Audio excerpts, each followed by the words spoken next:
An area of about 60 miles in diameter, where nothing meets the eye but a desolate and awful waste, where no grass grows nor water runs, and where nothing is to be seen but lava. Such is Captain Benjamin Bonneville's description of what is now Craters of the Moon National Monument. Bonneville passed this way in 1834.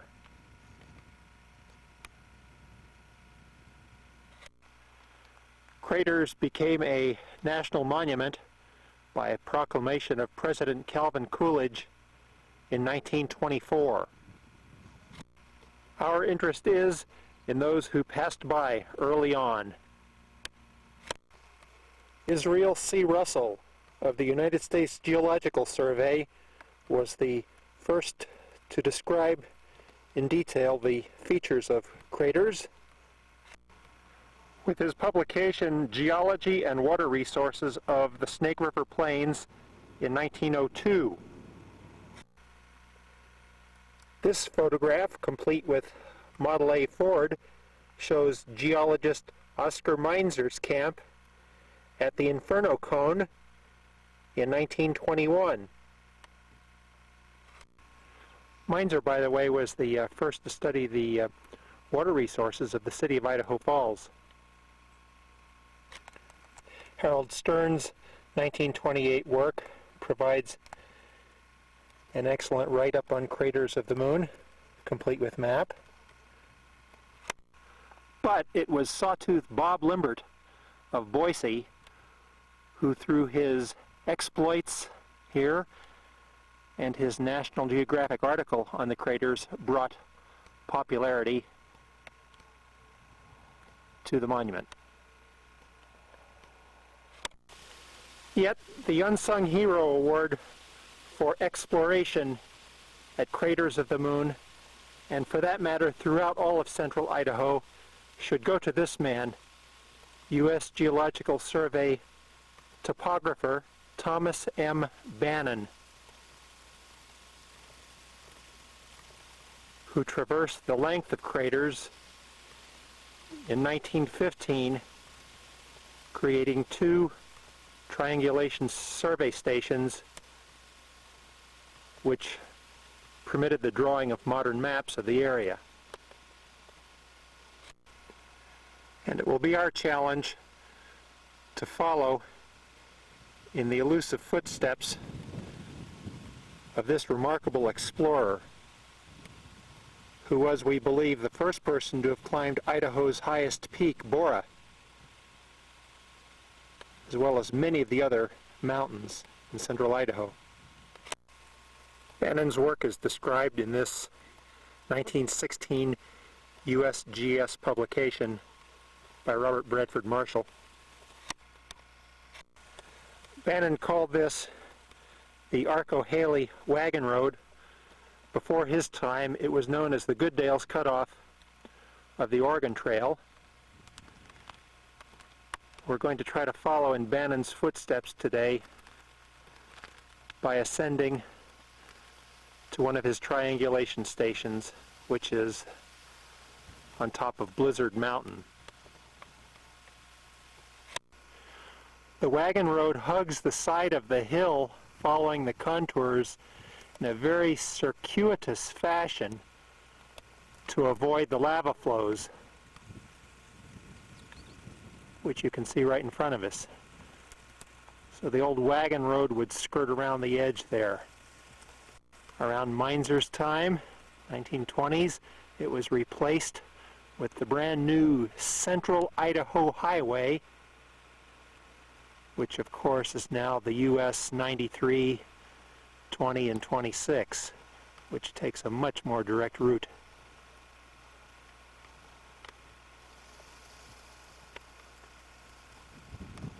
Pioneers had a rough go of it over this lava.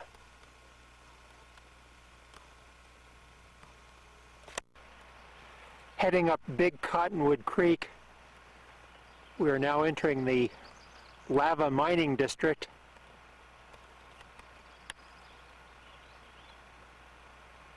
The dirt track leads to the paymaster property.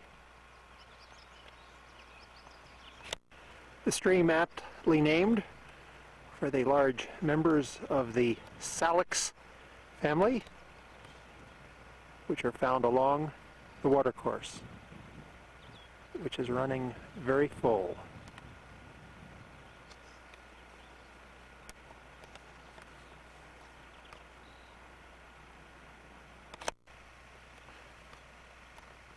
The Paymaster was a zinc mine. The ore was discovered here around 1884 to 1886. And it was basically a flash-in-the-pan experience. Assessment work had been done in subsequent years up through the 1920s, but not much was found after the initial discovery.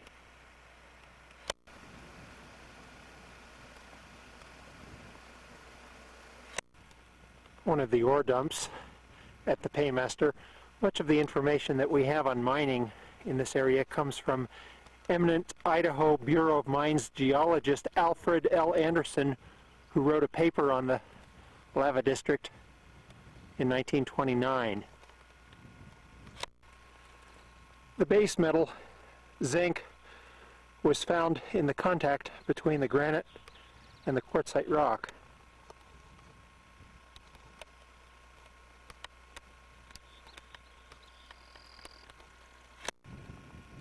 It's a sulfide of zinc called sphalerite. Blizzard Mountain, in fact, is a melange of different rock types. Igneous granite, sedimentary limestone, porphyry, when two rock types are melded together,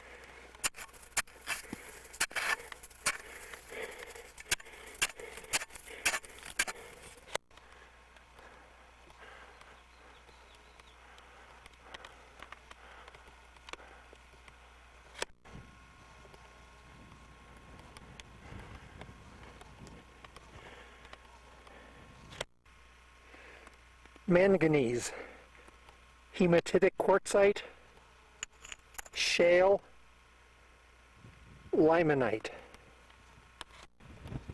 Methinks Blizzard Mountain was a Pacific island that docked on the North American plate somewhere between the Miocene and Mesozoic, 16 to, say, 100 million years ago.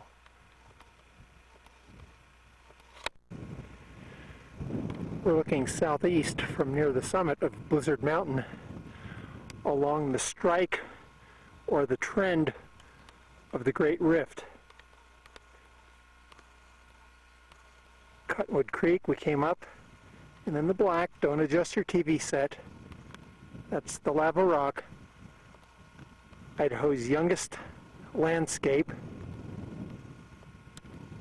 maybe as young as 1,000 to 2,000 years old.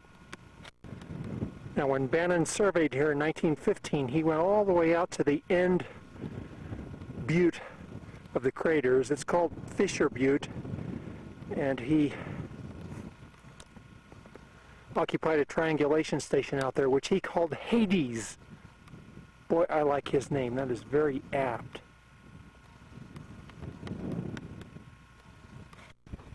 From this point, Blizzard Mountain has a very gentle top, and we'll go over and see which one of those knobs is the triangulation station.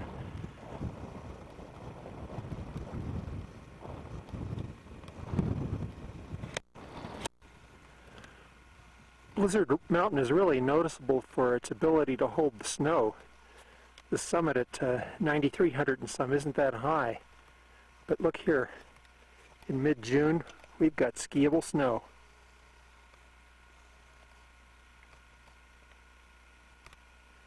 We'll have to drop down here a little bit, and then the summit will be right over there. And because it's quite a cool day, the snow is good and safe to walk on too. Hey, there's Bannon Station at the summit.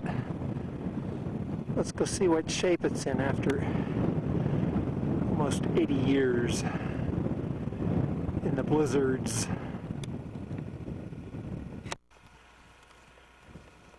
There are about 3 different survey parties that had come up here, but this is Bannon's station. It is broken and torn down, but what remains is the large monument over a triangulation tablet, which was placed here in 1915.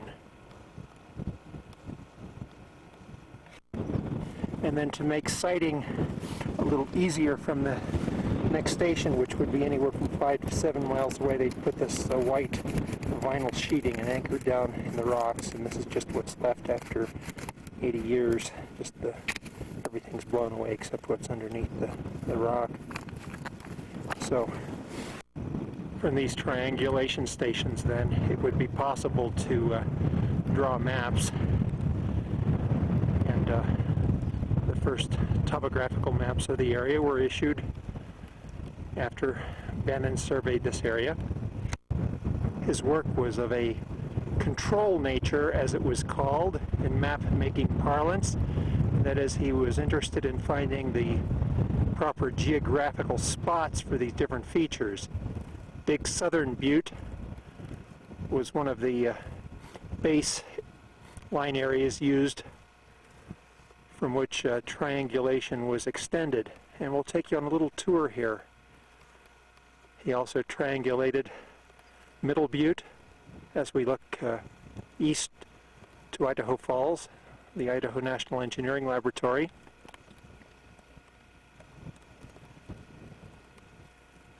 He mentioned nearby spots, the Martin Post Office, which is no more, of course, and Arco Town, as he called it. Howe Peak, Jump-Off Peak in the Lost River Range. King Mountain was another station.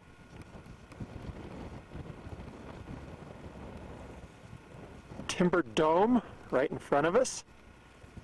And the big gash is the Champagne gold mine, and we'll talk about that a little bit later.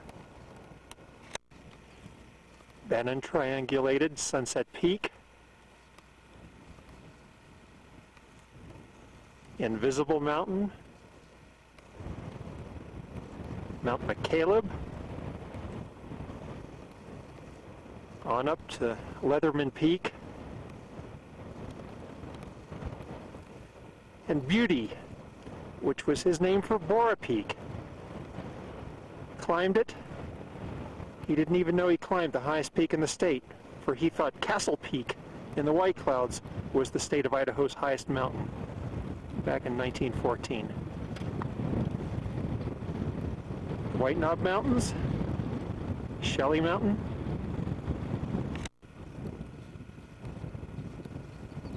Bannon rode a horse to the top of 11,500 foot Smiley Mountain when he climbed it. Scorpion Mountain was another station.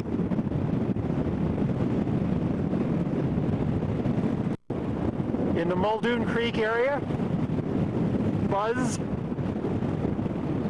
Crooks,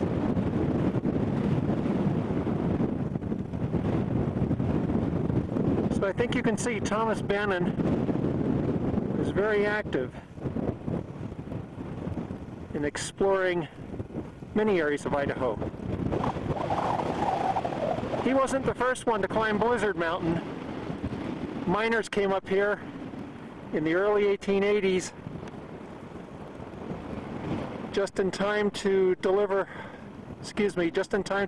the resource needed for Thomas A. Edison's bright new invention of the time. Tungsten was found on top of Blizzard Mountain, where we stand.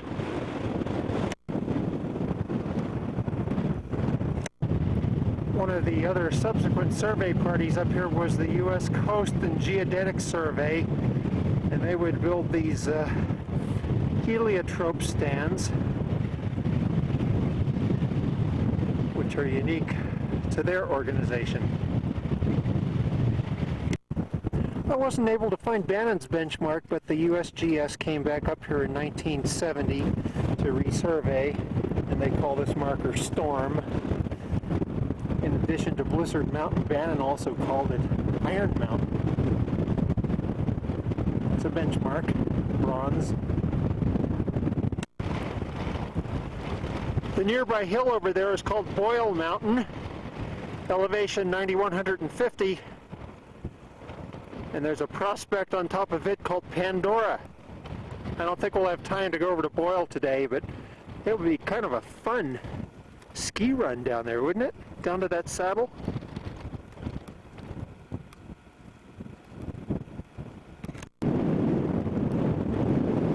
Well, it's pretty chilly up here. We've got a lot to do today, so let's head back down. Looking down towards the Hornsilver mine in Lava Creek, our next destination will be to go over to one other of Bannon's stations, which is right over there, a little knob, which he calls Martin, next to the old Blizzard Mountain ski area. Okay. Well, today our tundra looks and feels the part. It's chilly up here. Sure doesn't feel like June.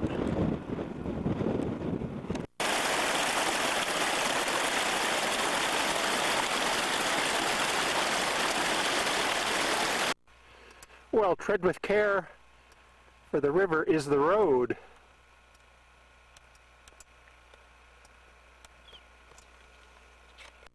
Wow, what lush meadows. Everything is so green this year.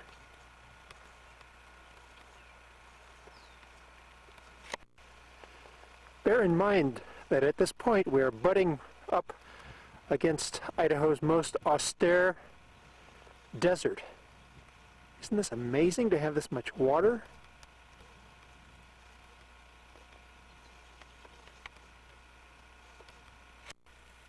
And the lupin are definitely stealing the show today. The flax is not to be outdone, though. From pretty flowers, let's take a look at mining on a grander scale in Champagne Creek. This is the handiwork of the Idaho Gold Company's Champagne Creek gold mine.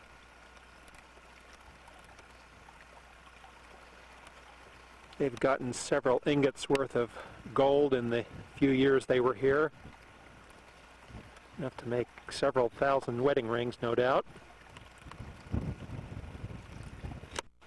The little prospect holes we've been looking at seemed cute and quaint.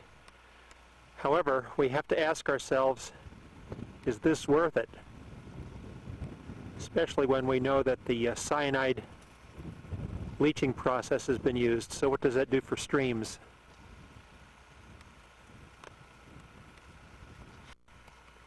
All of that will be reclaimed eventually, but it's just a matter of how long.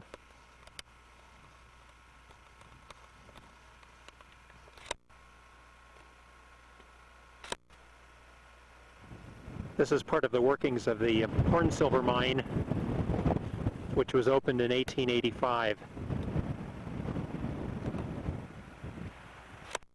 The discovery of extremely rich hornsilver, or enriched silver at the surface, is what started the mining boom off here in the Lava District in 1885. The boom was extremely short-lived.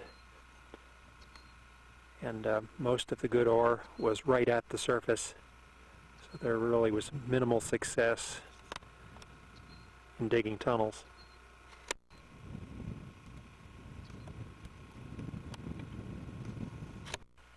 Champaign Creek was once called Era Creek. There was once a town of Era located here, and this is the remains of a 20-stamp mill to process the ore mined in the mining district. Atop the Martin triangulation station, you can see Bannon's benchmark set in 1915, U.S. Geological Survey. Unlike later benchmarks, this one is not stamped with the date or the place or the elevation. This is the best example of a wholly intact Bannon triangulation station that I've been able to find so far.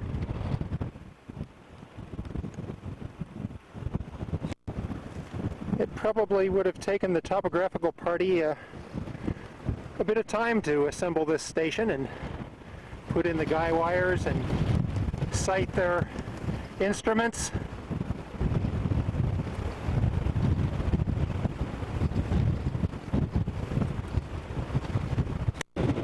Well, I will leave you at the old Blizzard Mountain ski hill, along with the lovely wildflowers for which Craters of the Moon is famous. From Martin, Butte County, Idaho, this is Rick Bogger.